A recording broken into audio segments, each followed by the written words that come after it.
Let's move on. I want to talk about Illinois and Notre Dame, specifically Illinois, because it feels like they might have turned a corner a little bit in these last couple of games. Obviously, they weren't their best at the start of the season when they weren't their best when Kofi got back. They've had a bunch of injuries. They had the suspensions. Andre Curbello's been in and out of the lineup. They got smoked by Cincinnati.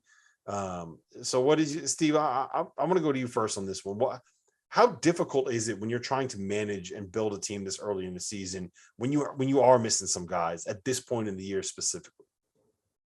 Well, number one, they lost Io.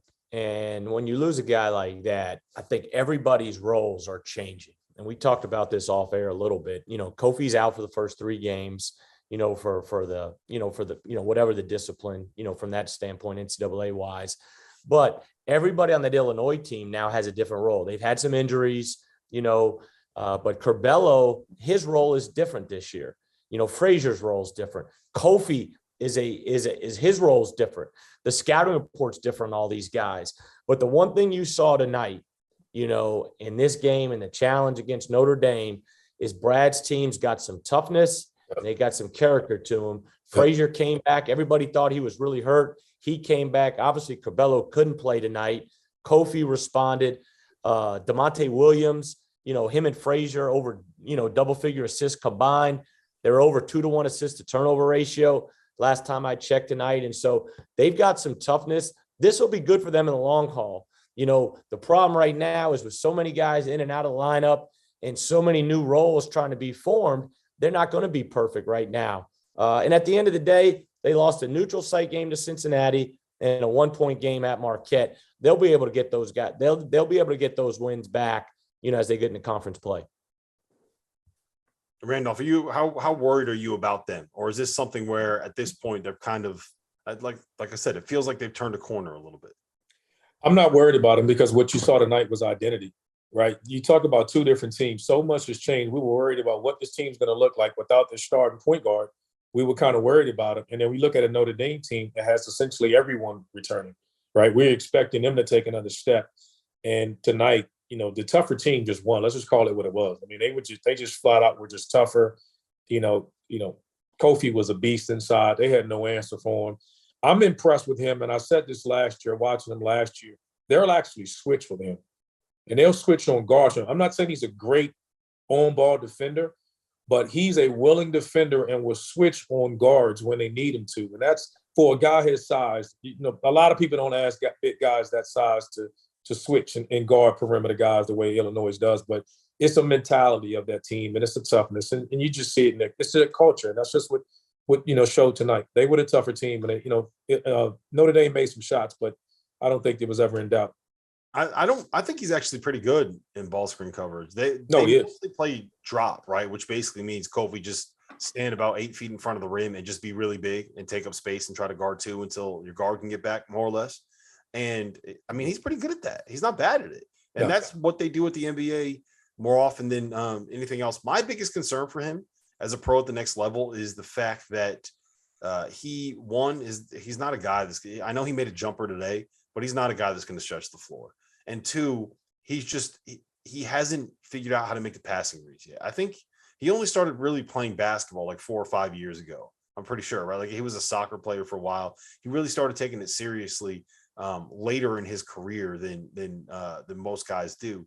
And you just kind of see him like he doesn't process stuff as quickly as someone that's been playing since they were 5, 6, 7, 8, 9 years old. And to me, that's the biggest thing. And I saw a couple things today that really actually kind of made me feel good about. Like he had a couple passes out of the post that I thought that's going to end up being the difference for this team, right? Because look at what he did against Notre Dame. He had 28. It felt like he could have gotten 50 if they gave him the ball every single time. 2 nights ago, he had 38 against Rio Grande Valley. Again, if they gave him the ball every possession, he probably could have gotten 50.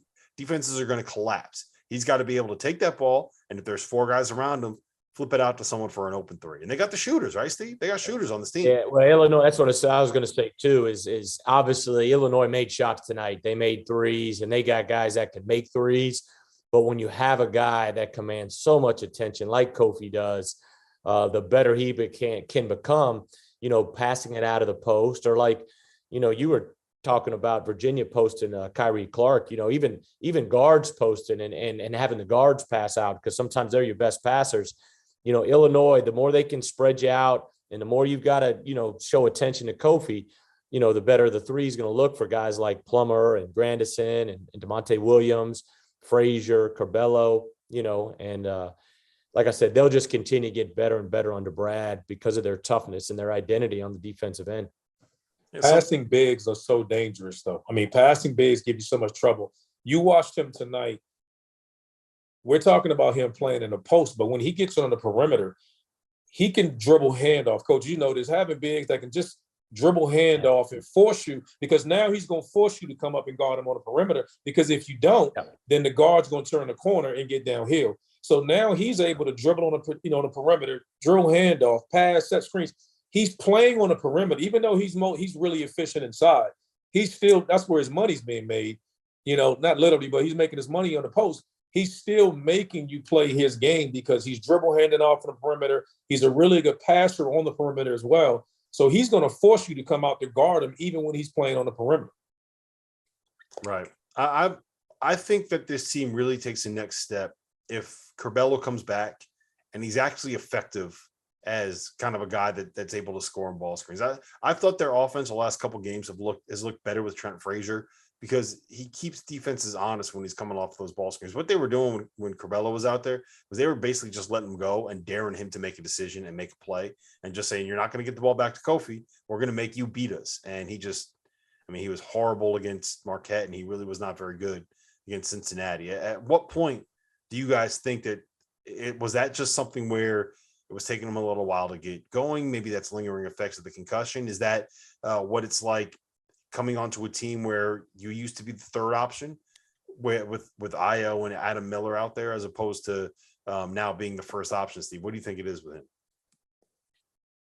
Yeah, I think it's just, you just got to be patient with him.